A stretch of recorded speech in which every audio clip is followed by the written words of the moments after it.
Thank you for visiting West Coast Auto Enthusiast. Today we're featuring a 2010 BMW 535i xDrive wagon. This is a clean title, clean Carfax car. It's got 84,000 miles on it. We can finance it through Cuttle. We can put an extended warranty on it, and we welcome trades. We bought this car because it has a $70,000 MSRP. That's over $15,000 in equipment.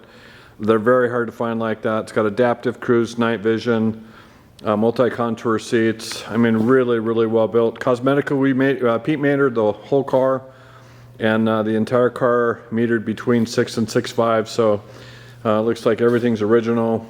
It has brand new Michelin Pilot Sports on it, which the person that owned it before we bought it put on. It does have aftermarket wheels. You can see it's an xDrive, so that's BMW's indication of all-wheel drive. Tinted windows in the back. I mean, cosmetic, it was really clean. We did a little touch-up stuff and took some minor PDRs out and then just detailed it. I mean, just such a... I wish they still made wagons. They're just, they never promoted them, and we've always been kind of an SUV country. So you have power liftgate in the back. So you have two storage areas in the back here, and then you do see the cargo cover, which does include a pet barrier if you're not familiar with these. This hook clicks in both right back here in the rear cargo area, and then there's another spot up behind the front seats, so you can lay your seat down flat and then have your rear cargo area for your pet completely up to the back of the front seats. Factory BMW first aid kit. So just storage here, you know, and then these fold out, so that's a storage, part of the storage package, and then you have wheel locks and a tow hook. Close this, you hit that. So really, really clean. It's, I mean, just not a lot of $70,000 builds on these wagons. We love the interior, which I'll show you. No curb rash on any of the wheels. Super clean. So the blue in the saddle or peanut butter leather interior is nice. You have headlight washers, which is, you can tell that the cutout there below the headlight. And the dimples in the front bumper are an indication that you have front and rear parking sensors. And then you have adaptive cruise on this car, and you have night vision. So those are adaptive cruise was really uncommon in this generation car, believe it or not. And night vision, of course, just to be completely honest, it is kind of totally worthless, but also one of the coolest options to be able to say your 2010 wagon has night vision on it. So you can see it's super, super clean interior. Panoramic roof. You've got manual sunshades, so you have a sunshade here for the back window, and then you have a slider here.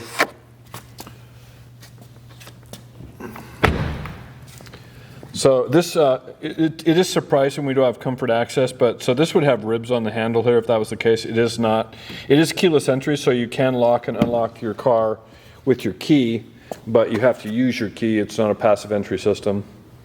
So another thing we like about this is BMW's multi-contour seat, which arguably was the best seat of this generation and still probably one of the best seats in the European or the German market. One of the nice things about this is you can adjust just the top third of this seat up and back, and then you do have an adjustable headrest here for longer trips. This button here is supposed to operate the Sport extension, but which is typical. They don't get used, and then the motors seize up or they become disconnected. So the passenger and the driver's side are both not working. So, which, you know, isn't ideal, but we're definitely not going to fix it. If you're on longer drives, you would just pull this out and leave it set, and then when you get back, just push it back in. So again, not ideal, but it is what it is. A minor complaint for, a $19,000 wagon, albeit it is a complaint. So, not to minimize it, but it is a used car, I guess. So, passenger side door, passenger side seat. So really clean, very little signs of wear and tear. The dash, there's no sun wear. The cutout's an indication you do have heads-up display. So here's a Monroney label of the window sticker. So 55, it started, base was 55, then ended up at 70. Stuff we liked is active, of course, is the upgraded Dakota leather, and then active cruise navigation system, night vision, of course, and premium package and multi-contour seats. So really, really nice build. So as I mentioned before, comfort access would just allow you to push this. In this car, you do have to put the key in the slot to start it. Hit the push button. Over here, night vision. So you've got a little moon symbol here. When you hit that, you're going to see that's your infrared camera. It sits in your front bumper. Turn that back off. This is your adaptive cruise. And then automatic headlights, fog lights, power folding mirrors. Over here is your cruise control, tilt telescoping wheel, onboard computer system, wipers front and rear. It is a non-sport. You do have lane change or lane departure here. Or no, maybe that's the cruise. I'm sorry, cruise. Voice activation, Bluetooth, and volume control.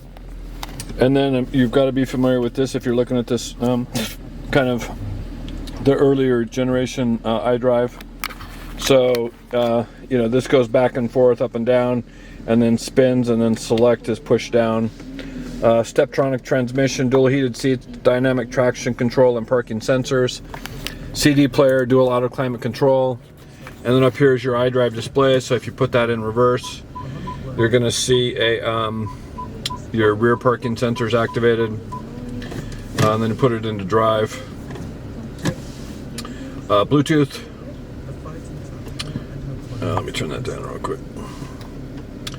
And then you have navigation, your onboard computer stuff. You also, on this car, you were given the option of the vehicle information for the service. They got rid of this just because it was not accurate. We're always getting weird brake readings. So if you go in here, it'll tell you what you've got as an estimate on your pads, your next oil change, brake fluid, etc. So that's kind of nice. Navigation. So your CD, your media stuff, does have a hard drive on it. And I think also you've got owner's manuals, if I'm not mistaken. So there's your heads-up display setting. Maybe this was before manuals. Did it say that on there? Did I miss it? No. Vehicle information. No. So pretty straightforward iDrive. You have home link, so these three buttons are programmable for security gates and garage door openers. You do have a panoramic roof, which means you've got a sunroof that extends over the rear passenger compartment. 84,924 miles. Just a really clean car. Super nice build. Just a great functional driving. I've thought about keeping it just because I have a German Shepherd, and the little more space than the 3 Series allows. Also a little bit of driving experience just because of the build quality. And it is the twin turbo as opposed to the 2.8 that was in the 3 Series. So anyways, if you have questions or would like additional information, please feel free to get back to us, and we can be reached at 503-227-2354. And thank you for visiting West Coast Auto Enthusiast.